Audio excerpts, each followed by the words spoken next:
So I've just finished watching all 6 seasons of Lost, and a lot of things make a difference. It's a difference when you get to binge it without commercials, without waiting every week between episodes over years. It's a big difference.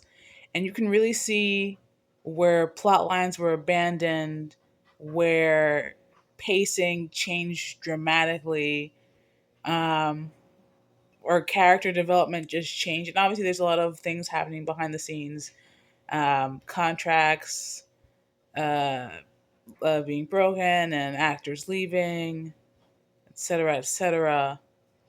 As opposed to just like that first season where it's just like, oh, we're fighting for our lives, we're fighting to get picked up, as opposed to like, oh, the big phenomenon that Lost became, and it was like, oh, well, we have the leeway. But I don't. I just finished watching that last the season finale, and it's just series finale, excuse me, and it's just like, what?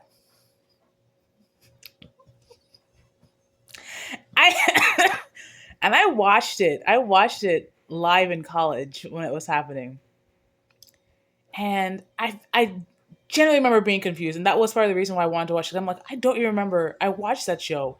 I don't remember what the plot line was, and watching it now, it's like I don't even know. I have so many questions. What happened?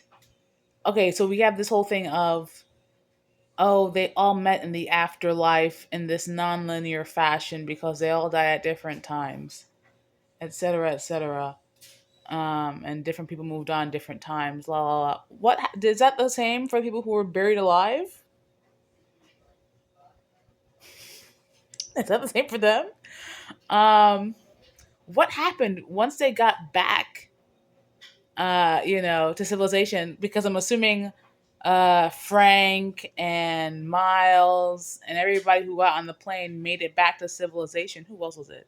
Oh, um, Richard, Sawyer, Kate, and Claire. What happens? Does Claire go to jail because she broke this thing? Is is Claire of sound mind? I guess her mother's around, right? So, and how do you explain you just came back with Sawyer and then Miles? Like, what's the explanation there? One, um, I just wish, and obviously, 2004, 2010, different times, different times. But like, I wish we had more on who the Man in Black was. I looking back, I'm like, I know this that he was the big bad at the end, but it's just like, was he though? Because I really don't understand this whole thing of, if he gets off the island, he will bring about the end of the world. Like, I saw some explanations online, like, okay, so obviously he got thrown, his body got thrown. Something about his consciousness or his essence blending with the island, and like if he went away, that the island would die, and then the whole world. I don't even know.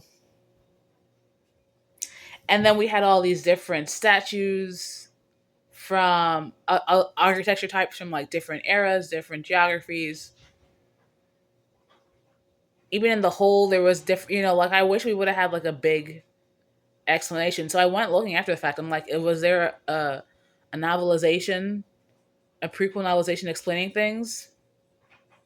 No. There's a lot of open endedness. So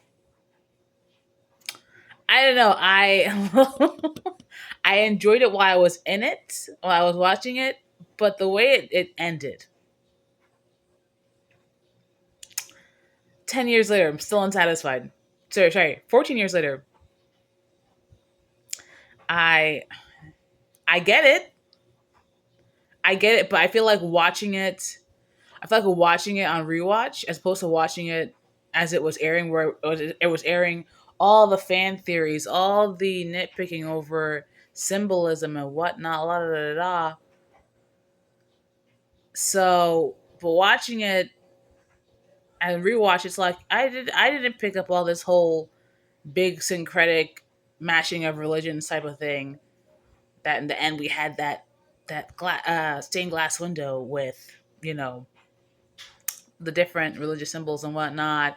I'm sure it was all around. And I think it was a thing about the books, right? It wasn't a thing about books being read and how they all had different meanings and la la la. I just feel like I have more questions than I needed to. Yeah. I saw something about how, oh, the actor grew up, blah, blah, blah.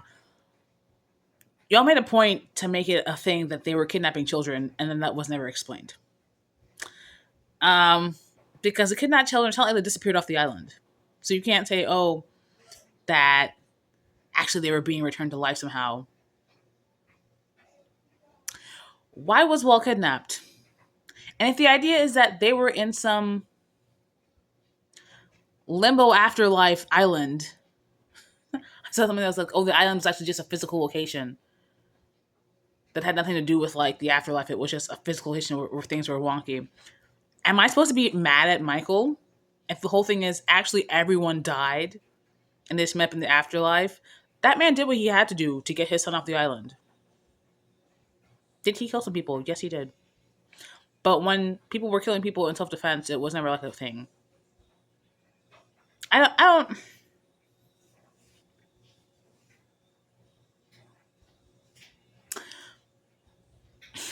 Just so many thoughts. And then we end up with some, the last couple episodes were this wonky tonk. Ooh, this is a dream life that they're living. You mean to tell me that Desmond, after all that buildup of I'll never leave you, Penny, we'll be together, Penny, they have a child, up snatches Papa Woodmore, and he never sees her again? Presumably. I mean, maybe he did. We could have gotten some closure on that point.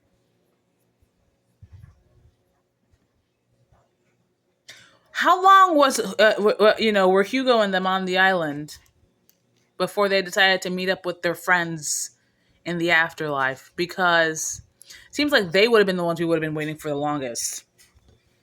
Not like Jack, like they make it out to be. Or was it that everyone was waiting for Hugo and Hurley first? How does that work? Why is how long were they on the island? That Bennett's like, I'm still gonna stay here. Is he not number one? I mean, Sawyer had, I guess, the best character development arc, you could argue.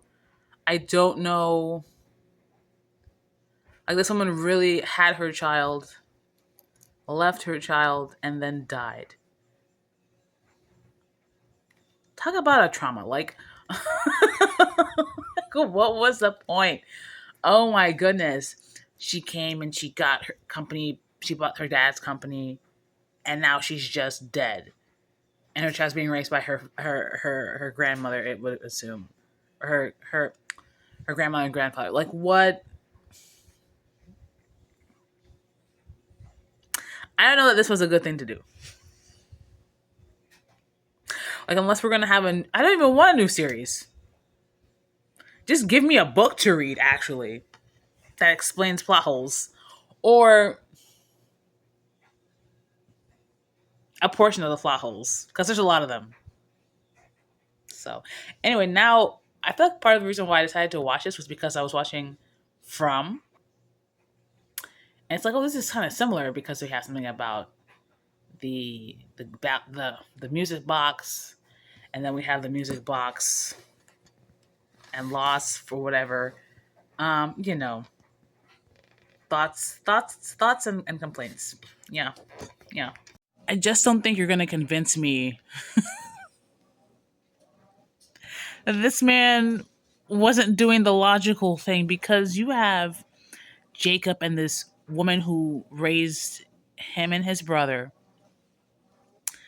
She really delivered these babies, killed this woman, bludgeoned her with a stone, made it so that they can't leave the island. That entirely how that was explained, I'm not sure. I don't understand how. Did she give them some of the liquid or something? I don't know how she made that they can't ever leave the island or they can't hurt each other, because clearly they did. How is it you can't hurt each other, but he was beating me? Jumped up on me and was literally hitting me up. Anyway, this man was bringing people to the island. How many? Let's say 100 passengers. I'm sure it was more. Were on that flight, Oceanic 815, and immediately a bunch of them are dead. Then we've got like 40 plus in the front, some portion in the back. So it's probably a couple hundred. Anyway, all these people you had to bring to the island and kill to find one person? You couldn't have made it so that like the top couple candidates ended up being on a private plane. Something.